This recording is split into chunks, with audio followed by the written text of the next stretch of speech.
Rock का ही इस्तेमाल करा, चट्टानों का ही इस्तेमाल करा पेंटिंग बनाने के लिए। उसके बाद क्या था, फिर आई अजंता केव्स के बारे में आपने पढ़ा। अजंता की केव्स कहाँ है, किसी को पता है? महाराष्ट्र में। हाँ, अजंता की जो केव है ये भी पुरानी के अंदर आती है, इसके अंदर। हाँ, इसमें क्या है कि उन्होंने गुफा टाइप का ही बनाया हुआ है, उन पेंटिंग जैसे बनाई हुई है। इनको हम जो कहते हैं ये भी हमारे मतलब ट्रेडिशन का, इंडियन कल्चर को अगर कोई स्टडी करता है तो वो पहले इनको जरूर स्टडी करता है, क्योंकि ये सबसे ज्यादा पुराने में आते हैं अजंता केव्स वगैरह जो है। अजंता केव्स थी, उसके बाद आई, ये भी अजंता केव्स का ही हिस्सा है एक और। उसके बाद जो है मुगल पेंटिंग्स, अगर आप कभी लाल किला वगैरह या फिर ताजमहल या आगरा का लाल किला वगैरह जाएं तो वहां पर आप देखेंगे कोई भी दीवार जो मैम है वो कुछ लड़का प्लेन। मैम कुछ लड़का वेट कर रहा है। अच्छा, मैम कुछ लड़का वेट कर रहा है, एडमिट कर लीजिए। ठीक है।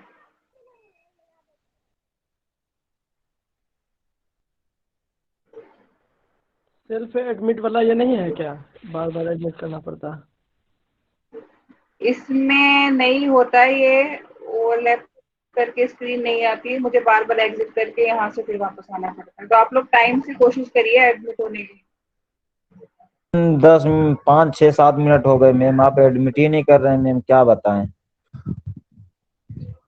अब 5 6 मिनट क्लास के स्टार्ट बाद हो गई मैसेज है, कर। अब मैं वहां पर पढ़ा रही हूँ, फिर आपको एडमिट करके मैं यहाँ आऊँ तो मुझे प्रॉब्लम नहीं होगी। आप लोग टाइम का थोड़ा सा ये ख्याल करिए कि टाइम से आइए। अच्छा, अब हम जो बात कर रहे हैं वो है मुगल पेंटिंग्स के बारे में बात कर रहे हैं। आप लोग जैसे मैं बता रही थी अभी, अगर लाल किला वगैरह गए हो, ताजमहल और आगरे का लाल किला, वहां पर देखेंगे कि जितनी भी दीवारें हैं कोई भी खाली नहीं है दीवार, सब पर कुछ ना कुछ बना रहता है, छोटी छोटी पेंटिंग्स आपको उस पर दिखेंगी, वरना तो उसके ऊपर एक तरीके की जो ये होती है दीवारों पर उन्होंने जो काम किया हुआ है, उसमें क्या है मुगल पेंटिंग जो है वो भी सबसे पुराने के अंदर आती हैं। और मुगल की जो पेंटिंग्स है, अगर हिस्ट्री वाले स्टूडेंट यहाँ बैठे होंगे तो इन्होंने कहाँ से आइडिया लिया है, ये आपको पता है कि जो मुगल्स की पेंटिंग्स जो होती है जो आगरा वगैरह में है, तो इनका कहाँ से आइडिया लिया गया है, क्या चीज इसके अंदर दिखाई देती है, कौन सी चीज को ये दूसरे कल्चर से लेकर आए हैं?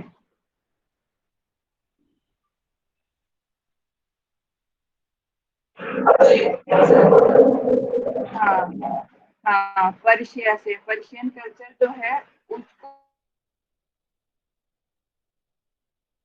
पेंटिंग ज्यादा बनी हुई है। इनका मतलब प्योर अपना नहीं है, लेकिन उन्होंने कुछ कुछ आइडिया जो है वो वहां से लेके, क्योंकि उस टाइम पर ज्यादातर जितने भी ये लोग होते थे, पेंटर होते थे या फिर ये जो दीवारों वगैरह पर काम करने के लिए लोग बुलाते थे मजदूर वगैरह, उस टाइम पर ज्यादातर पर्शिया वगैरह से आते थे। तो उनका जो एक वहां का कल्चर था वो यहाँ पर भी शो होता है, क्योंकि वो लोग ज्यादातर पर्शिया के होते थे। तो ये यहाँ पर यूज होती थी। एक तो मुगल पेंटिंग्स हो गई, उसके बाद आई थी दूसरी, एक मिनट,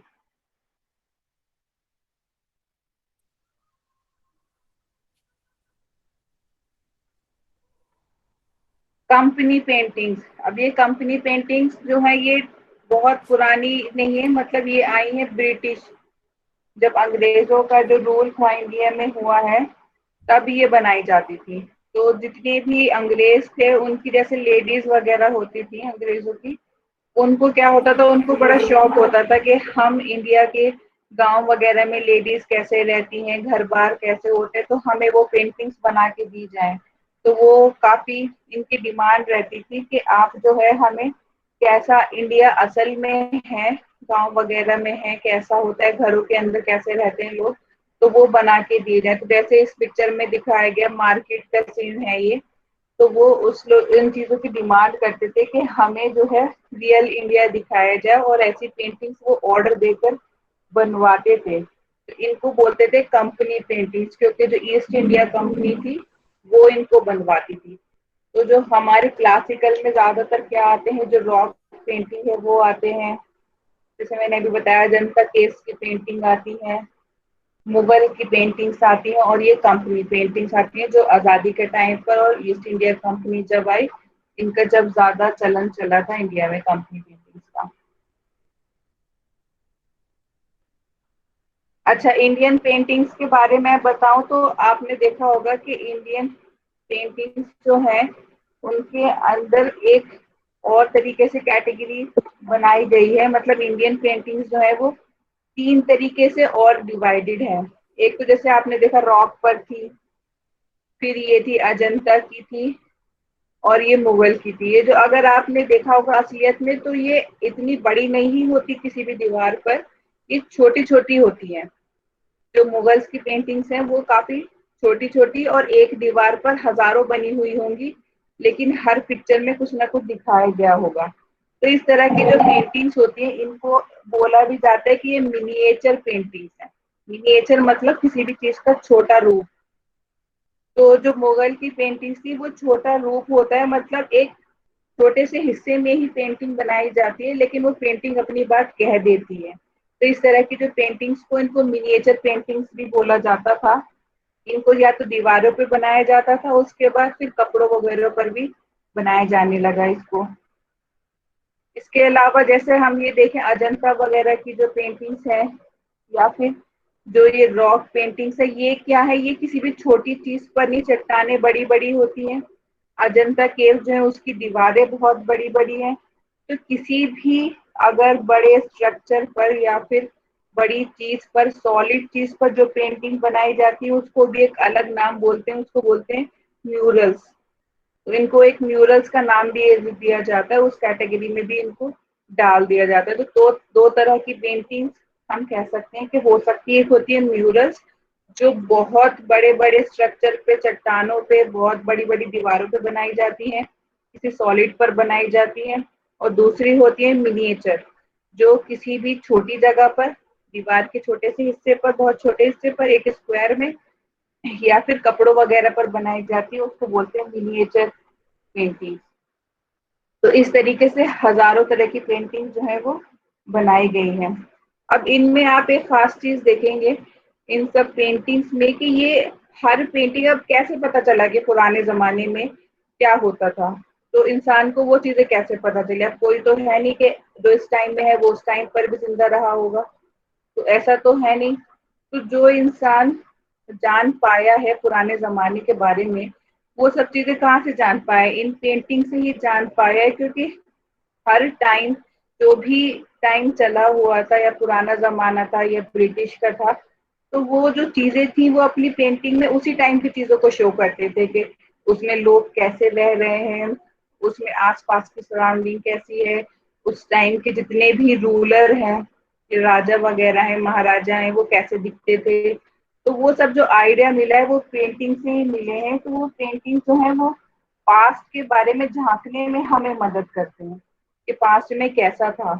तो वो सारी चीजें जो है वो इन पेंटिंग से ही पता चलती हैं कि उस टाइम का जमाना कैसा होता था, लोग कैसे कपड़े पहनते थे। मुगल्स में उनके बारे में, उनकी रहन सहन, उनके कपड़े पहनने का तरीका, उनके खाने पीने का तरीका, वो सब इंसान कैसे जान पाया है आज का, वो इन पेंटिंग से ही जान पाया है। क्योंकि वो उस टाइम पर जो चीजें होती थी उसको सेम टू सेम उन दीवारों पर या फिर उन पेंटिंग में दिखाया जाता था।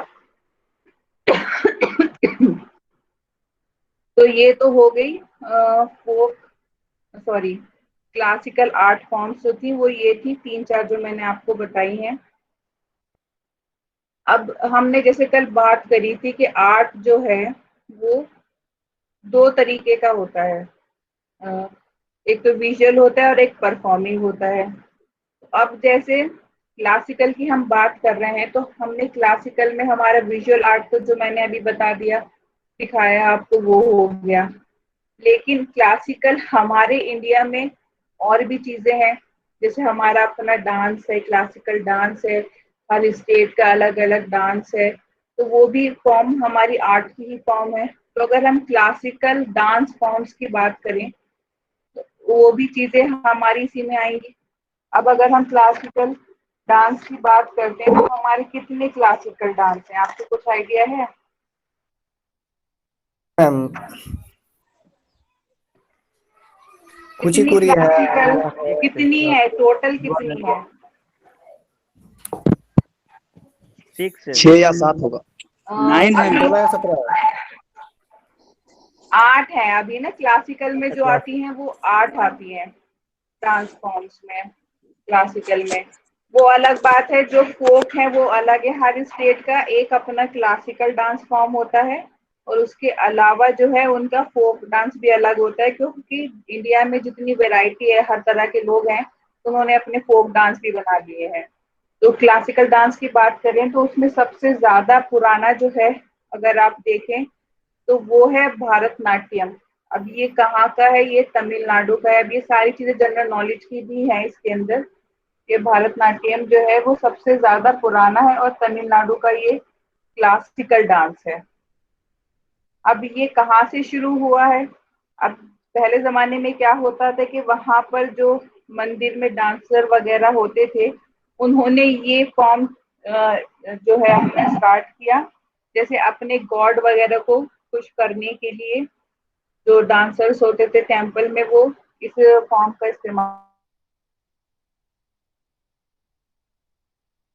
बीट अगर आप देखें, आपने देखा हुआ यूट्यूब पे वीडियो वगैरह, इसमें उसका इस्तेमाल बहुत होता है। और हर जो भी क्लासिकल डांस फॉर्म है उसमें उस स्टेट की स्पेशल एक ड्रेस होती है, उसका भी खास इस्तेमाल किया जाता है। जैसे इसमें ये कांजीवरम साड़ी वगैरह है, सिल्क साड़ी, उसका इस्तेमाल किया जाता है। उसके बाद अगर हम दूसरा देखें तो दूसरे नंबर पे आता है कथक। कथक जो है वो कहाँ का है? नॉर्थ इंडिया का है। और कथक वर्ड कहाँ से निकल कर आया है? कथक वर्ड किससे बना है? कथक वर्ड बना है कथा वर्ड से। जो हिंदी के स्टूडेंट्स होंगे उनको पता होगा, कथा एक वर्ड होता है जिसका मतलब होता है स्टोरी या कहानी। तो कथक, बातचीत। हाँ, कथक जो है इसका मतलब है कि ये एक ऐसा डांस का फॉर्म है जहाँ पर एक डांस के थ्रू, डांस के जरिए जो है एक स्टोरी बताई जाती है। पूरी स्टोरी जो है वो डांस के जरिए, एक्सप्रेशन के जरिए बताई जाती है। तो ये अपने आप में एक खास डांस फॉर्म है कि आपको डांस देखते देखते एक पूरी स्टोरी आपके सामने निकल कर आ जाएगी। तो ये जो है कथक जो है वो इसीलिए खास है, यूपी में ये, यूपी का क्लासिकल डांस है ये। फिर हमारी तीसरी क्लासिकल डांस फॉर्म में आता है कथकली। अभी आपने देखा होगा, इसमें आप कॉस्ट्यूम वगैरह देखें तो ये जो इसका कॉस्ट्यूम ही इतना हैवी दिखने में लगता है। अब जो लोग इसको परफॉर्म करते हैं उनके लिए कितना मुश्किल होता होगा ये करना। तो इसके लिए पहले से ही, एक दिन पहले ही इसके लिए सारे कॉस्ट्यूम वगैरह, इसका जो मेकअप वगैरह है वो करना ही इतना आसान नहीं है। तो इसके लिए स्पेशली पहले मेकअप आर्टिस्ट को बुलाया जाएगा, उसके बाद ही कॉस्ट्यूम आया जाएगा, उसके बाद ही इसको किया जाता है। तो इसकी पहले काफी तैयारी करनी पड़ती है कथकली डांस जो है ये।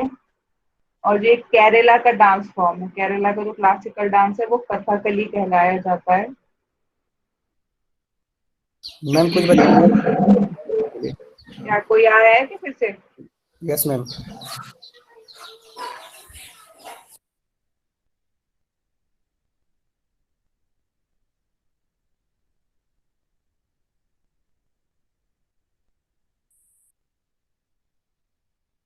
चौथी जो क्लासिकल डांस फॉर्म है वो है कुचिपुड़ी। ये आंध्र प्रदेश का, अब हमारा मानू भी पहले आंध्र प्रदेश में था, अब तेलंगाना में चला गया। लेकिन अब वहां पर भी आप देखेंगे बहुत सारे थिएटर वगैरह बने हुए हैं जहाँ पर ये कुचिपुड़ी डांस परफॉर्म किया जाता है। तो कभी आपको मौका मिले तो आप जाके जरूर देखिएगा कि कुचिपुड़ी डांस जो है। और ये सबसे ज्यादा मुश्किल होता है जितने भी क्लासिकल फॉर्म है उसमें। क्यों? क्योंकि इसके अंदर क्या है कि पहले काफी रिचुअल्स, मतलब बहुत सारी चीजें इसमें पहले की जाती हैं। और जो भी डांस फॉर्म है हर स्टेट का, उसको करने से पहले वहां का जो भी गॉड, जिसको भी वहां पर ये किया जाता है, पूजा जाता है, जो भी गॉड है वहां का, उसके लिए क्या किया जाता है, उसको पहले खुश किया जाता है। तो कुचिपुड़ी में जो वो पोर्शन है पूजा वगैरह का वो बहुत ज्यादा रहता है। तो इसलिए जो इसको कहा जाता है कि ये काफी एक तरीके से मुश्किल है, क्योंकि ज्यादा पोर्शन इसका उसमें चला जाता है पूजा वगैरह में। कि पहले जो है जितनी भी अगरबत्तियां जलाई जाएंगी, फिर होली वाटर वाटर जो है जितना भी वो छिड़का जाएगा, फिर पूजा होगी और उसके बाद जाके ये स्टार्ट होगा। तो काफी रिलीजियस वैल्यू भी है इस डांस की, कुचिपुड़ी की। उसके बाद देखें हम अगर ईस्टर्न स्टेट की बात करें तो हमारे नॉर्थ ईस्ट में मणिपुर है। मणिपुर का जो फेमस डांस है वो मणिपुरी कहलाता है। इसमें क्या है, इनकी भी कॉस्ट्यूम जो है वो काफी अपने तरीके से काफी अलग तरीके की है। और इसमें क्या होता है कि ज्यादातर जो राधा कृष्ण है उनकी आपस की जो स्टोरी है या उनकी जो बातचीत है उसको इसमें दिखाया जाता है। इसमें इस तरह की जो है ड्रेसिंग सेंस इस तरीके की होती है। ये भी काफी हैवी कॉस्ट्यूम माना जाता है। तो ये अगर मणिपुर अगर आप जाएं तो ये भी आप वहां पर जाकर देख सकते हैं। उसके बाद हमारी सिक्स्थ है, मतलब छठे क्लासिकल डांस है, वो है ओडिसी। ओडिसी नाम से ही पता चल रहा है कि ये उड़ीसा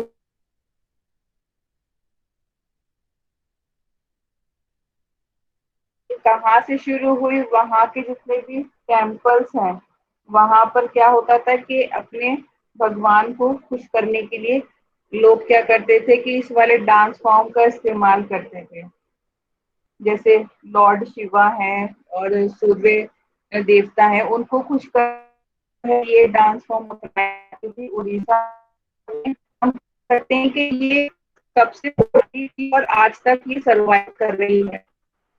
जब ये उड़ीसा में, तो उस टाइम से ये अभी तक सरवाइव कर रही है। ये भी बहुत बड़ी बात है इस डांस फॉर्म के लिए, क्योंकि हजारों साल पहले ये शुरू किया था तो इसको अभी तक खत्म भी हो जाना चाहिए था, लेकिन लोगों ने अभी तक इस डांस फॉर्म को जिंदा रखा हुआ है।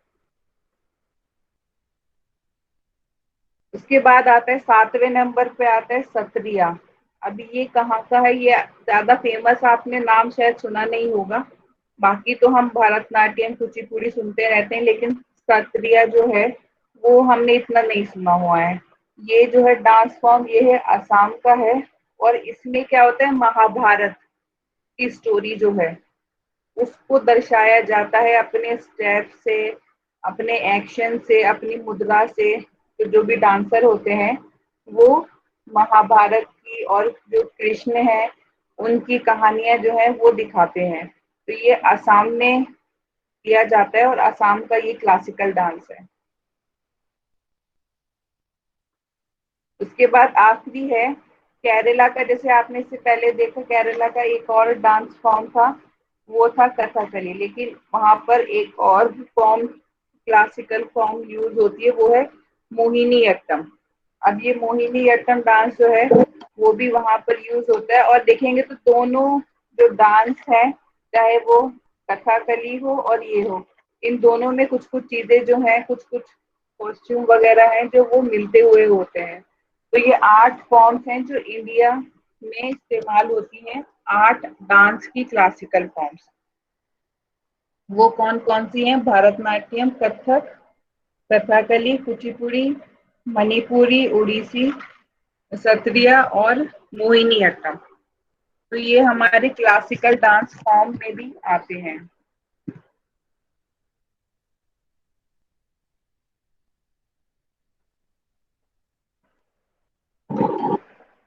अभी भी कुछ लोग ज्वाइन कर रहे हैं इतना लेट। तो आपको दिखा इसमें, आपने आज देखा कि कौन कौन सी क्लासिकल आर्ट फॉर्म्स ज्वाइन नहीं हो रहे थे, आवाज नहीं आ रहा था इसलिए। हाँ, क्लासिकल आर्ट फॉर्म्स कौन कौन सी हैं और क्लासिकल डांस फॉर्म कौन कौन सी है। अब जैसे मैंने क्लास के शुरू में बताया था कि कुछ क्लासिकल की कैटेगरी में चले जाते हैं, कुछ फोक में चले जाते हैं और कुछ कंटेम्प्रेरी में चले जाते हैं। तो आज जो हमने पढ़े हैं वो हमने पढ़े हैं क्लासिकल, मतलब जो हमारे पुराने जो हमारे ट्रेडिशन का हिस्सा था वो कौन कौन से हैं, चाहे वो डांस थी या फिर आर्ट फॉर्म थी। तो किसी को कुछ पूछना है? अब आप लोगों को इंटरेस्ट आ रहा होगा पीपीटी देखकर, मुझे लगता है।